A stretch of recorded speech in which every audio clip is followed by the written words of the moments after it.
আর দেখো কি স্পেশাল, কি গরিব একটা শাড়ি পরে রাস্তায় দাঁড়িয়ে আছে। কেন রে? আমার শাড়িতে কি সমস্যা? আর কম দামি শাড়ি তো কি হয়েছে? আরে না না, তোর শাড়িতে তো কোনো প্রবলেম নেই, তোর সমস্যা হচ্ছে তোর চিন্তা ভাবনা, তোর থিঙ্কিং এ। নীল না এটা? আরে নীল, তুই এখানে কেমন আর আছিস? ভালো। আরে তুই কেমন আছিস? হ্যাঁ ভালো আছি। এখানে এই হচ্ছে আমার হাজবেন্ড নিলয়। ভাইয়া ভালো আছেন? তুই জানিস আমার হাজবেন্ড একটা বড় কোম্পানিতে জব করে। এই তো 2-1 দিন আগে আমরা একটা ফ্ল্যাট কিনলাম। বাহ, কংগ্রাচুলেশনস। আচ্ছা ঠিক আছে, তুই আগে বল তুই এখানে কেন দাঁড়িয়ে আছিস, বাসের জন্য নাকি ট্যাক্সির জন্য? আরে না, আমার হাজবেন্ডের জন্য অপেক্ষা করছি, ও এখানে দাঁড়াতে বলছে।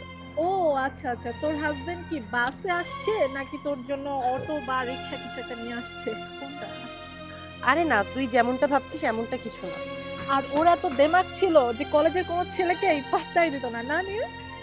আর ও কি বলতো জানো, ও নাকি যত স্পেশাল ওর হাজবেন্ড নাকি ততটা স্পেশাল হবে। আর দেখো কি স্পেশাল, কি গরিব একটা শাড়ি পরে রাস্তায় দাঁড়িয়ে আছে। কেন রে?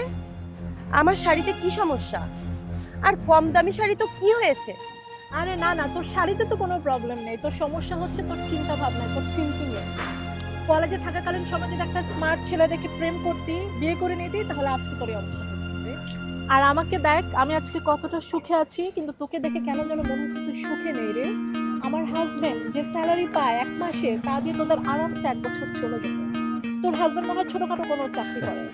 বাহ, তাহলে তো তোরা দুজন খুব ভালোই আছিস।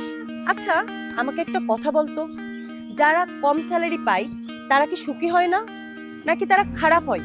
আরে কোনো প্রবলেম নেই, প্রবলেম হবে কেন? আসলে যারা কম স্যালারিতে চাকরি করে তারা জীবনে কোনো সকালাত পূরণ করতে পারে না।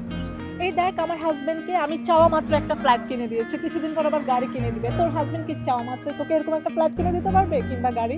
নিশ্চয়ই না। আরে শোনো, এটা কোনো বিষয় না। তোর হাজবেন্ডের যদি কোনো চাকরি লাগে আমাকে বলিস, আমার হাজবেন্ডকে বলে আমি কোনো কোম্পানিতে রেফার করে দিব। আরে আমার কি প্রবলেম থাকবে? আমার কোনো প্রবলেম নেই। আমার প্রবলেমটা কি জানিস, আমি কলেজ লাইফ থেকে তোকে জেলাস ফিল করতাম, কারণ তুই দেখতে অনেক সুন্দরী ছিলি। সব ছেলেটা তোর দিকে তাকাতো, আমার দিকে কেউ তাকাতো না। এই জন্য আমি আজকে সেটা শোধ নিলাম, আমি তোকে অপমান করে আমার ইগোটাকে আমি স্যাটিসফাই করলাম। তুই আমার বান্ধবী আছিস, ছিলি, আসিস, থাকবি, সারা জীবনই থাকবি, কিন্তু এমন কোনো ব্যবহার করিস না যেটা আমার ভালো লাগে না। আর তাছাড়া আমি কম দামি শাড়ি পরি আর দামি শাড়ি পরিস, তাতে তোর কি সমস্যা? আর আমার স্বামী কম স্যালারি পায় আর বেশি স্যালারি পায়, তোর তো কোনো সমস্যা আমি দেখছি না। সে কম স্যালারি পায়, আমার স্বামী কম স্যালারি পায়, তাতে সমস্যা কি? আমরা তো খুব সুখে আছি, খারাপ তো নাই। আমি যাকে এতদিন বান্ধবী ভাবতাম, কিন্তু না, আজকের পর থেকে আমার ধারণাটা ভুল হয়ে গেছে। তুই শুধুমাত্র আমার সাথে হিংসাই করিস। বাহ, আজকে এইসব কথাগুলো বলে না তুই আমাকে অনেক কিছু বোঝালি। আসলে আমি যাকে বন্ধু ভাবি সে আমাকে বন্ধু ভাবে না, সে আমার সাথে শুধু হিংসা করে। বেবি সরি, একটু আসতে লেট হয়ে গেল, তোমাকে কষ্ট দিয়ে ফেললাম। আচ্ছা শোনো, ও হচ্ছে আমার বেস্ট ফ্রেন্ড তানিয়া, আর ও হচ্ছে তার হাজবেন্ড। ভালো হয়েছে তুমি আজকে দেরি করে এসেছো। তুমি আজকে দেরি করে এসেছো বলেই আমি আজকে কিছু মানুষকে চিনতে পারলাম। স্যার, আপনি এখানে? এই তুমি স্যার বলছো কাকে? চেনো নাকি? আর কি বলছো? আর উনিই তো আমার স্যার, আর উনার অফিসে তো আমি চাকরি করি। শোন বান্ধবী, তুই এতক্ষণ ধরে না আমাকে অনেক কথা বলছিস, কিন্তু আমি না তোকে কিছুই বলি নাই। কারোর যদি টাকা কম থাকে তাতে কোনো সমস্যা নাই, টাকা দিয়ে না ভালোবাসা কিনতে পাওয়া যায় না, টাকা দিয়ে সুখও কিনতে পাওয়া যায় না। মনের মতো একজন লাইফ পার্টনার হইলে না জীবনটা এমনি সুখী হয়। আর হ্যাঁ, তুই না একটা কথা ভালোই বলেছিস।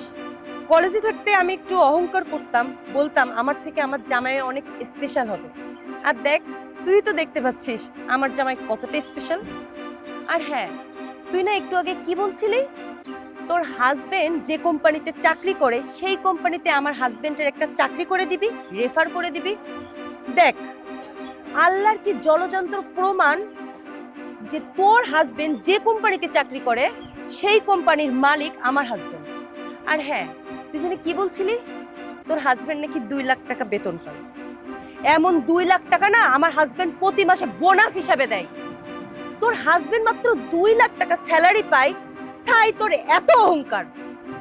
আর আমার হাজবেন্ডের এত টাকা, তাহলে আমার কতটুকু অহংকার হওয়া উচিত?